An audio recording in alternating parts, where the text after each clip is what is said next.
먼저 그 뭐 질문 같은 거 좀 생각할 시간이 필요하시니까 제가 좀 가벼운 질문 먼저 예, 드리고 싶습니다. 그 아까 발표하실 때 이게 송 교수님 본인은 챗GPT 잘 안 쓰신다고 하셨는데 그 잘 안 쓰시는 특별한 이유가 있으신지 궁금하고 또 뭐 학생들이나 아니면 다른 사람들한테 이 챗GPT에 대해서 어떻게 가이드를 혹시 주시는지 특히 학생들한테 저도 이제 이렇게 여러 전공의 교수님들 보면 어떤 교수님들은 챗GPT를 써서 과제를 하게 적극적으로 이렇게 하시는 제가 아는 그 경영 쪽 교수님은 그렇게 하시고 또 어떤 분들은 챗GPT를 사용하지 못하도록 저 같은 경우는 그래서 리포트 숙제를 아예 안 내주고 모든 거를 이제 교실에서 쓰게 만들게 하거든요. 그래서 그런 게 있는데 본인은 챗GPT를 왜 안 쓰시는지, 그리고 학생들이나 아니면은 다른 사람들한테 챗GPT에 대해서 어떻게 이렇게 가이드를 주시는지, 어, 좀 질문 드리고 싶습니다.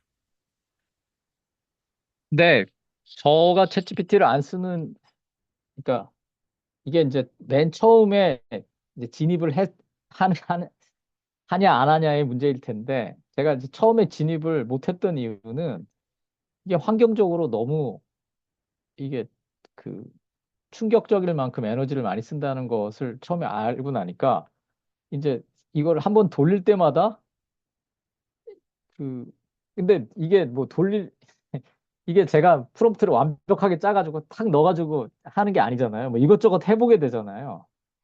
그러니까 이게 이렇게 이제 처음에 저도 이제 제가 내는 과제도 한번 돌려보고 어떻게 나오나 뭐 이제 이런 식으로 이제 막 해봤는데 이게 뭐 밑도 끝도 없는 거예요. 그래가지고 아 이게 뭐 저 페트병에 무슨 라벨 띄고 이런 거 이렇게 맨날 해봐야 챗GPT 몇 번 돌리고 나면 말짱 아무것도 아니어서 제가 좀 개인적인 그 장벽이 있었습니다. 뭐 제가 되게 환경 친화적으로 살고 있는 건 아닌데 아 짓는 죄도 많은데 여기다 또 해야 되나 싶어서 이제 그랬고 그다음에 그 원리상 이거는 이제 그 언어 모델이잖아요. 기본적으로는 언어 모델이거든요. 그래서 이제 어떤 첫 단어가 나오면 그 다음 단어에 가장 그럴듯하게 나올 수 있는 단어를 이제 그 이어가는 방식으로 이걸 하는 거기 때문에 근본적으로는 이제 항상 팩트 체크가 필요합니다. 그걸 이제 할루시네이션 이펙트라고 이제 하고 그걸 이제 극복하기 위해서 많은 공학자들이 노력하고 있지만 이거는 근본적으로는 거기서부터 벗어날 수는 없는 거거든요. 그래서 이제 계속해서 팩트 체크를 해야 된다면은 그러니까 믿을 수 없는 사람하고 이야기하는 거랑 좀 비슷하잖아요. 네, 그래서 좀 이제 그래서 그 어떤 분들이 뭐 어제도 무슨 법령에 대해서 알아봤는데 챗GPT가 이렇게 대답했습니다. 그렇게 해서 이제 카톡에 올리면 저는 이제 그걸 믿어도 되나 이제 이런 약간의 불안감이 있는데 네, 약간 뭐 우리가 검색할 때도 사실 마찬가지긴 하죠. 그렇고 학생들과 관련해서는 어떤 저는 코딩조차도 처음에는 손 코딩을 해야 될 수도 있다고 생각합니다. 그러니까 기본적인 어떤 글쓰기와 읽기와 요약하기를 하는 능력은 사실은 오늘날 대학생 수준에서는, 특별히 학부 수준에서는 반드시 해가야 될 일이라고 생각을 하고요. 이제 그것도 아이디어도 막 챗GPT를 통해서 얻는다고 하는데,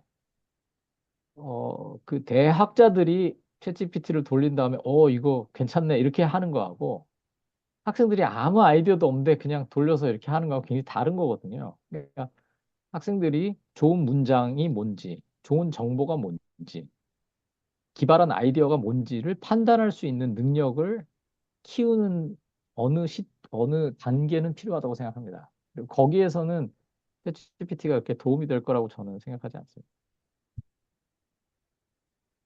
근데 그게 학생들한테 쓰지 말라고 했는데 학생들이 안 쓰기가 힘들잖아요. 네, 그래서 저는 네. 뭐 이제 이번 학기엔 학생이 적어서 전 구두 시험을 쳤습니다. 이렇게 그러면은 거의 이틀 동안 시험만 쳐야 됩니다. 아침부터 저녁까지. 그러니까 대면하시면서 예, 구두 시험을 본다. 10분씩 이야기하는 거죠. 음, 근데 이제 그게 맥시멈 하루에 40명까지 할 수 있거든요. 그러니까 제가 교양학부 교수인데 이번 학기엔 제가 뭐 보직도 하고 뭐 이래가지고 학생이 뭐 몇십 명 안 돼서 이틀 동안 했는데 이제 다음 학기에는 한 반에 100명 들어오거든요. 그럼 뭐 가망이 없는 거죠. 제가 죽을 테니까. 그리고 이제 페이퍼도 이제 책을 읽고 페이퍼를 쓰면은 그냥 뭐 챕터 1을 읽고 써라 하지 않고 문제를 다 줍니다. 그 챕터에서 책을 읽지 않으면 답할 수 없는 그 것들을 주고 챗GPT가 대답하면은 이상하게 될 이제 질문들을 주죠. 음, 근데 뭐 문제는 그래도 학생들은 돌리고 그 돌린 걸 제가 한 줄 한 줄 읽을 시간은 없다는 게 이제 문제입니다. 음. 예, 감사합니다. 또 다른 분들 뭐 자연스럽게 질문 주시고, 예, 교수님 답해 주시면 좋을 것 같습니다.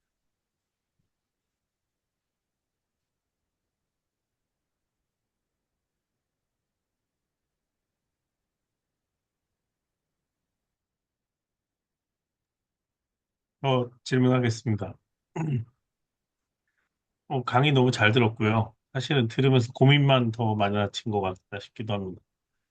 어, 그 교수님 강의를 들으면서 좀 엉뚱한 생각과 질문을 해보았는데, 그 강의를 들으면서, 발표 들으면서 이제 경쟁과 속도의 문제에 대한 고민을 했습니다.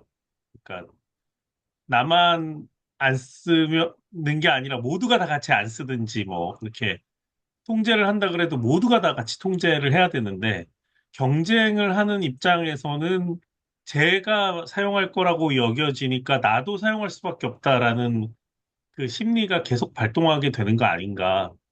약간 국제정치 쪽으로 가면 더 그럴 것 같다 싶은 거예요. 뭐 AI 웨폰 같은 경우도 안 쓰면은 좋겠지만 저쪽에서 개발할 수 있기 때문에 우리도 개발할 수밖에 없다. 뭐 이런 경쟁의 문제. 또는 그 아까 속도 얘기하셨는데 속도를 볼 때는 고민할 시간이 없이 그냥 막 이미 이 결정이 빨리 이루어져야 하는 거잖아요. 저는 이제 그 얘기를 들으면서 굉장히 엉뚱한 생각을 한 게 이게 뭐냐면 그러면 스스로 고립되거나 분절되는 게 대안이 되나? 이런 생각을 해봤습니다. 예, 이게 북한 공부하는 사람이어서 이런 고민을 하는 건데요. 그러니까 데이터 자체나 접근권 자체를 그 북한이라고 하는 나라는 다 막고 있잖아요.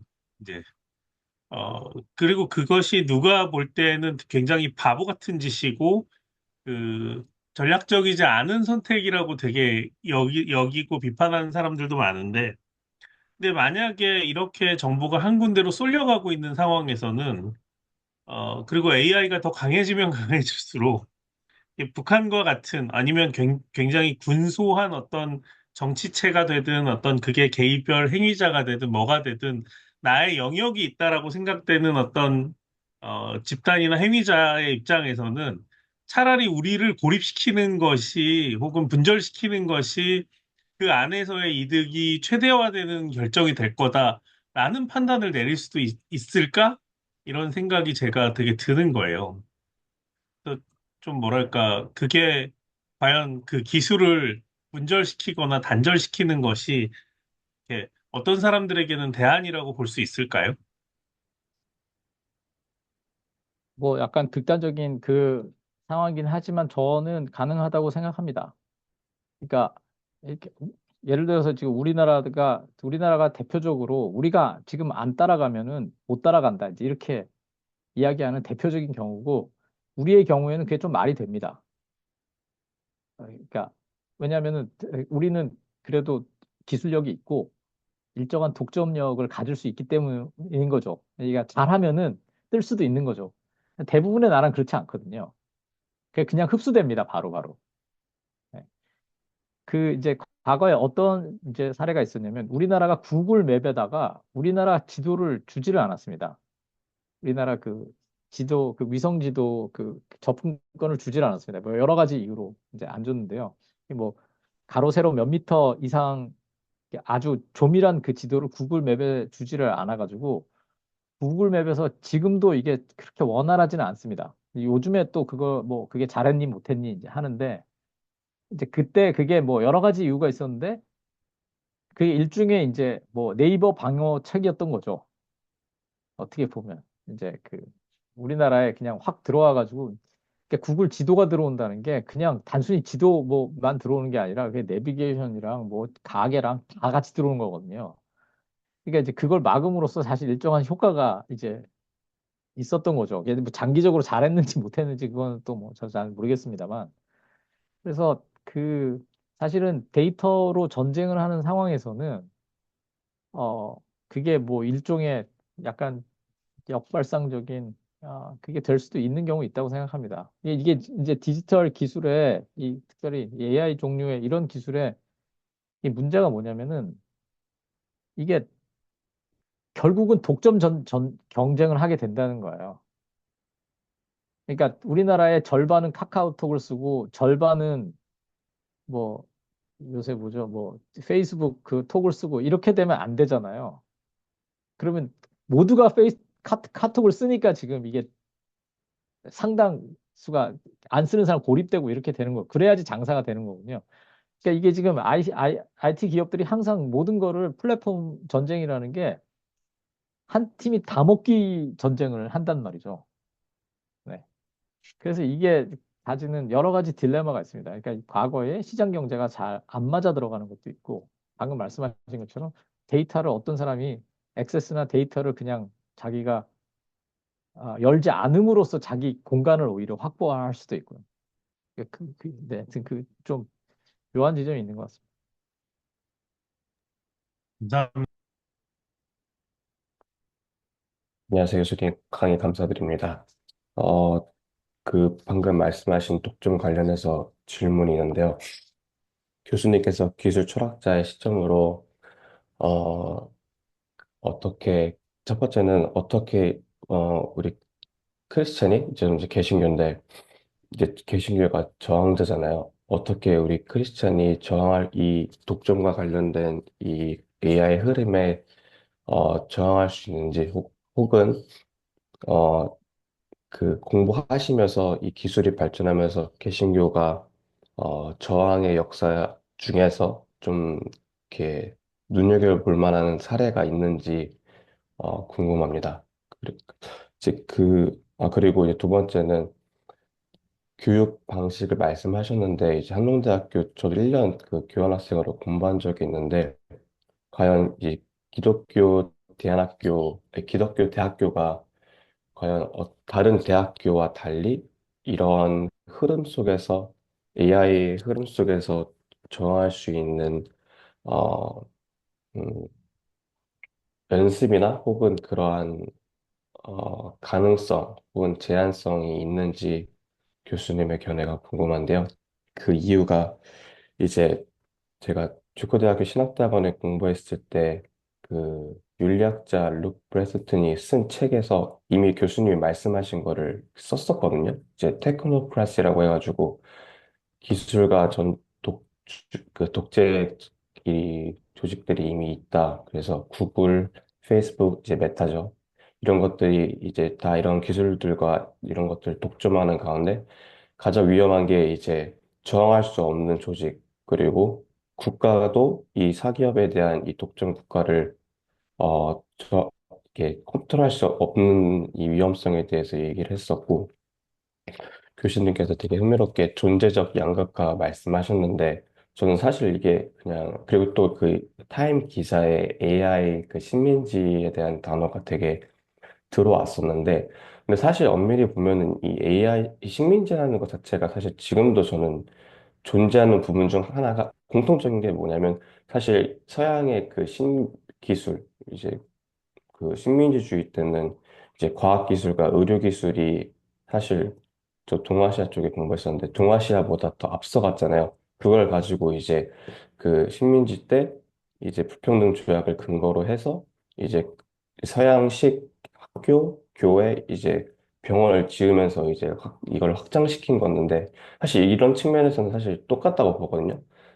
아쉬운 거는 우리나라 같은 경우에는 제가 이제 미국에서 쭉 공부하면서 저의 개인적인 견해는 이 AI 큰 기류에 저항한다기보단 되게 급격하게 수용하고 있는 듯한 느낌을 받았거든요. 거기서 우리나라는 어떻게 구별된 목소리를 낼 수 있고 윤리적인 측면에서도 이 동양의 윤리도 분명히 있고 이 동양적 윤리가 서양의 윤리와 분명히 구별할 수 있는데도 불구하고 그저 시장 경제 기반으로 흘러가는 그냥 수용한 듯한 이 느낌이 되게 강하게 들어서 이러한 질문을 드리게 됐습니다. 감사합니다. 네, 감사합니다. 그 일단 어떤 한국 교회의 그 특수성을 이제 감안을 해야 될 것 같은데 제가 뭐 다른 글들에서도 이제 그런 것들을 좀 이야기한 적이 있는데 한국 교회는 이제 기본적으로 서양 문물과 많은 교회가 그런데 우리나라는 이제 서양 문물과 함께 선교사와 함께 서양 문물이 들어왔잖아요. 그리고 서양 선교사가 이제 다른 나라에는 서양 문물과 서양 선교사와 식민주의자가 같이 들어왔단 말이에요. 때로는 그 사람들이 그 사람이기도 했고. 근데 우리나라는 이제 식민지는 일본의 식민지인데 서양 사람들이 서양 기술을 문물을 가지고 들어왔단 말이에요. 그러니까 이게 굉장히 기술에 대해서 우리나라 사람들이 가지고 있는 굉장히 긍정적인 그 마인드가 이제 있는 거죠. 그러니까 일본을 통해서도 물론 들어왔지만 일본을 통해서도 들어왔지만 이제 그 서양 그 선교사들 통해서도 많이 들어왔고 또 우리가 식민지를 그렇게 오래 안 했고 그래서 그 또 선교사들 덕분에 많은 사람들이 또 유학도 갔고 그래가지고 뭐 그 우리 전에 그 제가 성함 정근모 박사님인가? 대통령 출마도 하시고 뭐 원자력 그 하신 분들 하여튼 우리나라 1세대 과학자들 중에 예수 믿는 사람 되게 많아요. 예, 유학 가서 예수 믿는 사람도 많고요. 그래서 그분들이 우리나라에 왔을 때는 기본적으로 그 과학 기술로 말하자면 하나님이 우리에게 주신 큰 축복이라고 이제 어떤 그런 게 있었고 또 우리나라가 그 산업화에 막 이제 절대적으로 성공을 하면서 여러 가지 이제 그 것들이 있어서 교회가 기술에 있어서 한국 교회는 전혀 그 어떤 저항 세력이었던 적이 없어요. 예. 저항 세력이 아니라 사실은 엄청 그 교회가 제일 좋은 게 제일 많이 먼저 들어왔어요. 저 대학에 프로젝터 들어오기 훨씬 전에 예배당에 먼저 들어왔습니다. 그리고 마이카 시대 훨씬 전에 교회 전도사님들은 다 공고를 물 줄 알아 일종 보통 면허가 있어야 했어요. 네. 그러니까 그 다음에 뭐 교회 그 첨탑에 네온 사인을 엄청 자랑스럽게 생각했고요. 그러니까 우리나라는 기본적으로 그 교회는 기술에 관한 한 그렇게 그 비판적인 입장에 서 본 적이 사실은 없습니다. 이게 그뭐 잘못했다는 게 아니라 우리나라의 어떤 역사적인 어떤 그런 과정이 이제 그런 특징이 이제 있는 것이죠. 네, 그래서 그러나 이제 지금에 와서는 저는 뭐 교회가 조금 더 조심스러운 태도를 가질 계기는 이제 되었다고 생각하고 특별히 이제 이제 그 지구 온난화나 이제 탄소 중립 같은 이제 모두가 체감할 수 있는 이런 문제에 대해서 조금 더 어, 이제 신경을 교회가 좀 더 쓴다면 그게 이제 좋은 계기가 될 거라고 생각을 하거든요. 계기가 될 거라고 생각하고 제가 아까 말씀드린 것처럼 AI 같은 것도 AI가 가능하게 하는 여러 가지 이제 그 가능성들이 있지만 그러나 동시에 이게 얼마나 환경적으로 문제가 많은가. 저는 경우에 따라서는 환경 문제가 저는 제가 너무 앞서가는 건지 모르지만 저는 앞으로 AI가 AI 산업에 뭔가 문제가 생긴다면 그건 반드시 에너지 문제일 거라고 생각합니다. 네. AI 기술 자체의 어떤 뭐 오류나 문제나 뭐 그것보다도 그 에너지 문제가 크게 될 거라고 생각을 하고요. 그게 지금 이미 이제 지금 AI 관련해서 뭐 반도체 이제 이런 게 주가가 뭐 올랐다 내렸다 하는데 AI가 사실 마땅한 사업처가 없습니다. 그렇게 뚜렷하게. 그걸로 그러니까 AI 기술을 가지고 돈을 벌어야 되잖아요. 돈을 벌어야 되는데 그 돈이 어떤 돈을 벌어야 되냐면 그 엄청난 에너지 컨섬션을 감당할 만큼의 돈을 벌어야 된단 말이죠. 그러니까 에너지에 쓰는 돈보다 더 많은 돈을 벌어야 이제 장사가 되는 건데 아, 간단히 말하면 전기값을 감당을 못할 가능성이 굉장히 많습니다. 그러니까 이제 사업화가 이제 그렇게 쉽지가 않은 거죠. 진입 장벽이 상당히 높은 산업. 지금은 이제 이거 해보면 이것도 돼, 뭐 수학 문제도 잘 풀어, 뭐 이제 이런 식으로 이제 자꾸 이제 이걸 좀 띄우고 있는 중인데 이게 과연 성공할 수 있을지에 대해서 저는 약간의 의구심이 좀 있습니다. 그렇다면은 네, 뭐 그건 이제 다른 얘기지만 그냥 교회 저항에 관해서는 이제 그 정도고 학교는 뭐 저희 학교는 기독교 학교니까 기독교 학교 중에서도 한국 기독교 학교이기 때문에 한국 기독교의 전통을 잘 따르고 있습니다. 네, 그래서 그 한국 교회의 평균적인 어떤 모습들을 그대로 다 이제 따라가고 있고 이제 저희도 지금 뭐 AI가 저희의 모든 것으로 지금 교육 과정에서 이제 AI를 어떻게 하면 우리 학생들을 어떻게 하면 AI 전사로 만들 수 있을까? 뭐 이제 그거에 이제 다 노력하고 있고요. 네, 이제 저는 이제 뭐 AI 전사가 되는 건 좋은데 AI가 전기를 엄청 많이 먹는다는 걸 기억해라. 그다음에 AI에 매달리면 AI를 만들 수 없다.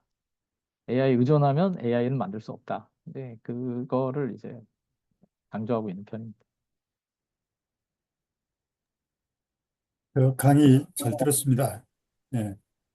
어, 그 전기를 먹는 하마가 AI가 있는데 코인 채굴 경우도 에너지 소모량이 많잖아요.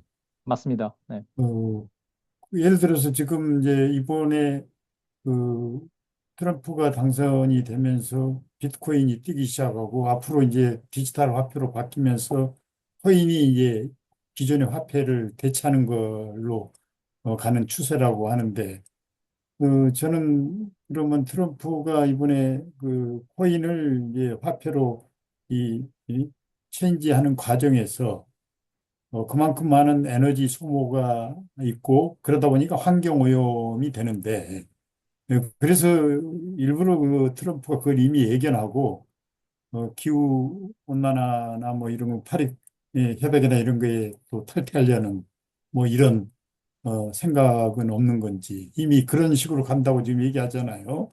네, 네, 그게 이제 에너지 문제하고 연동되어 있기 때문에 미리 이 트럼프가 선수 치는 게 아닌가 하는 이런 생각이 좀 들기도 하고요.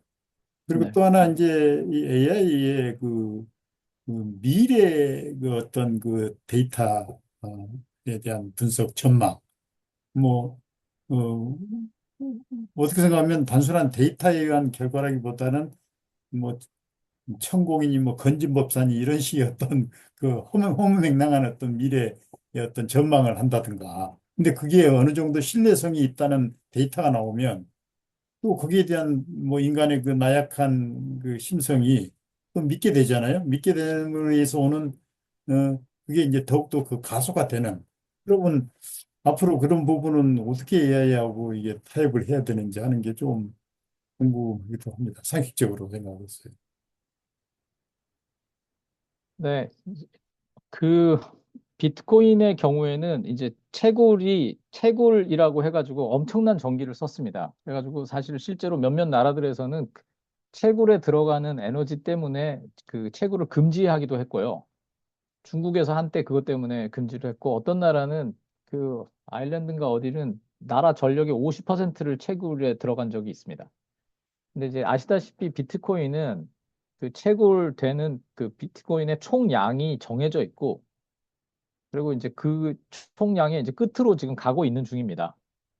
그래서 이제 채굴로 인한 그 전력 소모가 앞으로도 계속 그렇게 클지는 잘 모르겠습니다. 여전히 이제 비트코인이 그 이제 유통되기 위해서는 전기가 물론 필요할 텐데 아마 그런 피크는 좀 채굴로 인한 전력 사용의 피크는 조금 지나갔을 수도 있다 이런 생각은 들고 트럼프는 뭐 본래 지구 온난화를 믿지 않는 사람이기 때문에 이제 그 미국의 그 아주 강력한 우파들 중에는 그 사람은 뭐 딱히 그래서 뭐 태양광이나 이런 거보다는 그냥 화석 연료를 그냥 그대로 미는 그런 경향이 있고 그러나 이제 그 AI는 비트코인은 뭐 채굴 되어야 될 비트코인의 그 개수가 정해져 있고 다른 코인들은 이제 그 전력 사용을 줄이기 위해서 상당히 많이 노력을 많이 했습니다. 뭐 이더리움이라든지 이런 것들 중에 이제 그 새로 나온 코인들은 가능한 저도 뭐 원리는 잘 모릅니다만 전력을 비트코인처럼 많이 사용하지는 않도록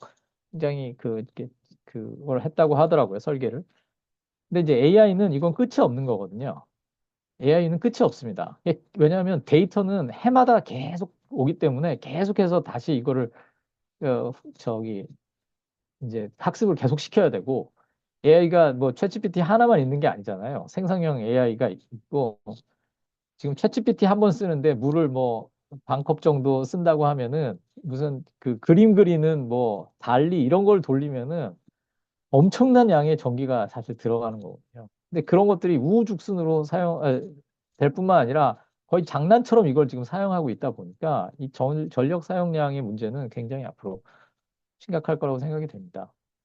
그리고 이제 아까 건진법사 이야기도 하셨지만 이게 이제 굉장히 저는 이번에 제가 뭐 오늘 발표할 수 있었더라면 더 좋았을 텐데 이번에 이제 그 계엄을 발표한 것과 AI의 시대에 이제 대통령이 어떤 판단을 내릴 때 굉장히 편향된 판단을 이제 내리게 되는 이게 도대체 이렇게 많은 정보의 시대에 이게 어떻게 가능한가 하면 사실은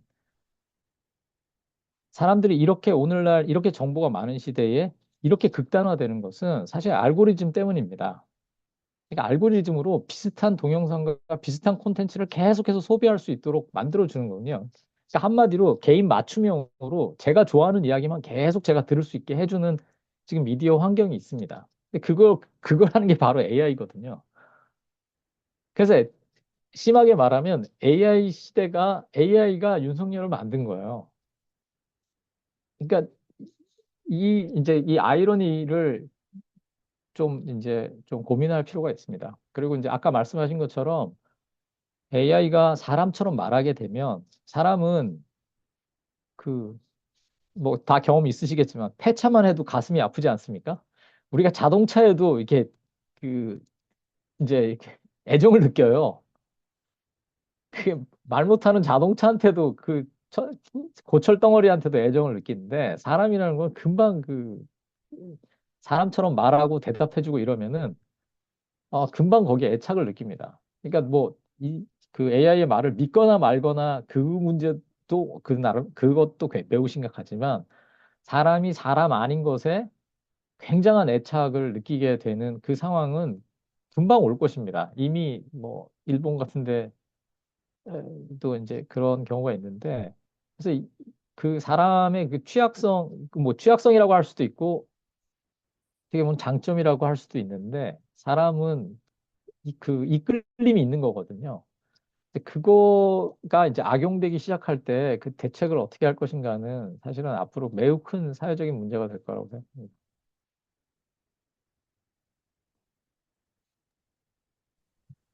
김승진 선생님 들어오셨는데 혹시 뭐 간단하게 자기소개해 주시고 혹시 질문이 있으시면 질문하셔도 좋을 것 같아요. 네, 아이고, 기회 주셔서 감사합니다. 서강대학교에 있고요. 이름은 김승주입니다. 이동 중이어서 제가 화면을 켤 수가 없었는데, 그 AI가 대세인 것은 맞는 것 같고, 지금 뭐 학교나 학생들이나 기업이나 뭐 모든 관공서에서 엄청나게 지금 뭐 이 흐름을 막을 수 없을 것 같습니다. 그런데 이제 연관된 질문인데요. 아주 흥미있게 강의 잘 들었습니다. 과연 AI가 학습시키고 기계화를 넘어서 거의 뭐 이제 뭐 딥페이크다, 뭐 그림 그리기다, 시다, 음악이다, 뭐 다양하게 생성형으로 이제 하고 있는데 좋습니다. 활용하고 해야죠. 근데 이제 교수님 말씀하신 대로 이게 더 나은 미래를 향해서 나아가는 데는 반드시 윤리적인 문제가 따른다고 생각을 해요. 그래서 중국에서는 뭐 거의 뭐 AI를 통해서 이 뭐 뭐, 어떻게, 윤리적인 문제를 건드리지 말자 했는데 그것까지 건드리고 있다는 얘기도 들리고, 이번에 이스라엘과 하마스 전쟁에서 그 AI한테 학습을 시켜서 그 하마스의 간부들을 인상체가 비슷하면 거기에 집중 공격할 수 있도록 해서 수많은 어린이부터 시작해서 민간인들 학살됐다, 뭐 이런 얘기도 들리고 그러는 거고, 그다음에 우크라이나하고 러시아의 전쟁에서도 벌써 뭐 드론으로 인해서 이스라엘 병사들이 많이 죽었다, 뭐 이런 얘기도 들리고 그러는데 이미 전쟁에 좀 활용되고 있다는 게 문제이거든요. 그래서 이게 윤리적인 문제, 특히 이제 철학과 AI 강의를 하셨기 때문에 이 점만 어떻게 보시는지 또 이걸 어떻게 풀어가야 되는 것인지를 듣고 싶습니다. 그러니까 저는 사실은 어, 되게 중요한 규제가 있어야 된다고 생각하거든요. 그리고 이제 사실은 지금 이미 AI 서밋이라고 해가지고 윤리적인 문제를 이미 다루기 시작은 했습니다. 근데 지금까지 분위기로 봐서는 이제 약간 하는 척을 하는 것 같아요, 다들. 근데 이제 옛날에 핵폭탄이 한번 터진 다음에 이제 각국이 그 뭐 냉전 시대인데도 불구하고 나름대로의 방식으로 이제 핵을 이제 제어하기 위해서 지금까지 이제 노력을 해왔지 않습니까? 이제 그게 거기에도 물론 뭐 잘한 것도 있고 잘못한 것도 있지만 어쨌든 간 지금까지 핵 이제 군비 확산을 어느 정도는 이렇게 막고서 이제 상호 이렇게 견제가 균형하에서 그거를 이제 하고 있는 건데 AI는 물론 그것보다는 훨씬 더 복잡할 거라고 생각하고 또 뭐 중국처럼 이제 신기술에 대해서 막 정말 무자비하게 그냥 그런 문제들을 고려하지 않고 막 가는 그런 주체가 있기 때문에 강력한 주체가 있기 때문에 이게 쉽지는 않은데 하여튼 그 자동 살상 무기에 그는 AI를 쓰지 말자고 하는 그런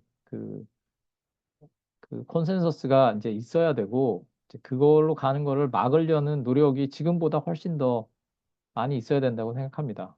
이게 뭐 적어도 그러니까 재작년에 이제 제가 지금 언젠지 기억을 못 하겠는데 카이스트의 카이스트에서 AI 연구자들이 한화하고 무기 개발을 같이 한다는 소문이 잠깐 돈 적이 있습니다. 그래가지고 세계 AI 학자들이 카이스트 총장한테 편지를 보내서 만약에 그걸 계속하면은 카이스트 학자들하고는 협업하지 않겠다. 이렇게 경고를 이렇게 전 세계 AI 상당히 유명한 사람들이 다 같이 편지를 보내서 그 카이스트 총장이 우리는 그런 적이 없고 이거 오해다. 우리가 하나랑 프로젝트는 했지만 무기를 만드는 건 아니었다. 뭐 이렇게 해가지고 이제 무마가 된 적이 이제 있습니다. 근데 이제 이게 조금 더 적극적인 방식으로 그 전문가들과 국가들 사이에서 어떤 최소한 이건 하지 말자 하는 그런 컨센서스를 하려고 좀 노력을 많이 해야 되고 이제 그게 일어나려면 결국은 뭐 환경의 문제에서도 그렇고 그러니까 원자력 그러니까 핵폭탄의 경우에서도 그렇지만 시민들이 거기에 대해서 문제 제기를 많이 하는 것이 매우 중요합니다. 그러니까 그래야 정부가 움직이는 거고 정부가 움직여야 이제 뭐 같이 뭔가를 할 수가 있게 되는 건데 그게 뭐 단순히 그냥 착하게 살자로만 되는 건 아니고 유럽 같으면 지금 개인정보법이 굉장히 강화가 되어 있거든요. 이제 그 이유가 이제 미국으로부터 이제 미국 기술에 먹히지 않으려고 방어하는 차원에서 그렇게 하거든요. 그러니까 이 AI 기술 개발과 관련해서도 뭐 이렇게 순진하게 뭐 착하게 살자 이건 아니더라도 서로 이렇게 견제하면서 그 견제 수단으로 그 어떤 악용을 방지하려는 노력들이 계속해서 일어나야 된다고 생각합니다. 근데 뭐 그게 그렇게 쉬울 것 같지는 않습니다. 네, 감사합니다.